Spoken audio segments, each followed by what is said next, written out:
വീടും പരിസരവുമെന്ന് ഒക്കത്തിൽ മുഖ്യ പറവും കൂട്ടിക്കരനെ പെണ്ണുകൊള്ളി കാത്തു നോക്കിയിടണേ.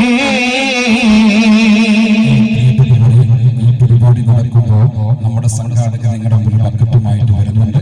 കഴിയുന്ന പരമാവധി നിങ്ങൾ കൊണ്ടുവന്നതായ നമ്മുടെ സംഖ്യകളൊക്കെ അതിലിട്ടുകൊടുത്തുകൊണ്ട് ഈ പരിപാടിയുടെ വിജയത്തിന് വേണ്ടി നിങ്ങൾ എല്ലാവരും പരിശ്രമിക്കണമെന്ന് ഓർമ്മപ്പെടുത്തുന്നു. അല്ലാഹു തആല നമ്മുടെ സംഭാവന സ്വീകരിക്കട്ടെ. ആ സംഭാവനയുടെ കാര്യത്തിൽ എല്ലാവരും ശ്രദ്ധിക്കണം. ബക്കറ്റുമായിട്ട് വരുമ്പോൾ നിങ്ങൾ നല്ല ഒരു സംഖ്യ ഓരോരുത്തരും കഴിവിന്റെ പരമാവധി അതിലേക്ക് നിക്ഷേപിച്ചാൽ അൽഹംദുലില്ലാഹ് നമ്മുടെ പരിപാടി വിജയിക്കും. അല്ലാഹു തആല വിജയിപ്പിക്കുമാറാവട്ടെ. ആമീൻ എന്ന് ആത്മാർത്ഥമായി പ്രാർത്ഥിക്കുന്നു. സംഭാവന അവിടെ കൊടുക്കുക, ശ്രദ്ധയും കൊണ്ടുവരിക. മുഹമ്മദ് റസൂലുള്ളാഹി സ്വല്ലല്ലാഹു അലൈഹി വസല്ലം തങ്ങളുടെ പരിശുദ്ധമായ ദീൻ പഠിപ്പിക്കാനുള്ള മഹത്തായ സ്ഥാപനത്തിന് വേണ്ടിയാണ് നമ്മൾ കൊടുക്കുന്ന ഓരോ നാണയത്തെയുമെന്ന് ഓരോരുത്തരും മനസ്സിലാക്കുക. പ്രിയപ്പെട്ടവരെ, ഇവിടെ അബ്ദുള്ള എന്ന ചെറുപ്പക്കാരൻ തന്റെ പ്രിയപ്പെട്ട യജമാനൻ അബ്ദുള്ളയെ കല്യാണം കഴിക്കാൻ വേണ്ടി മകളോട് പറയുമ്പോൾ മകളാണ് ആശ്ചര്യപ്പെടുകയായിട്ടുണ്ട്.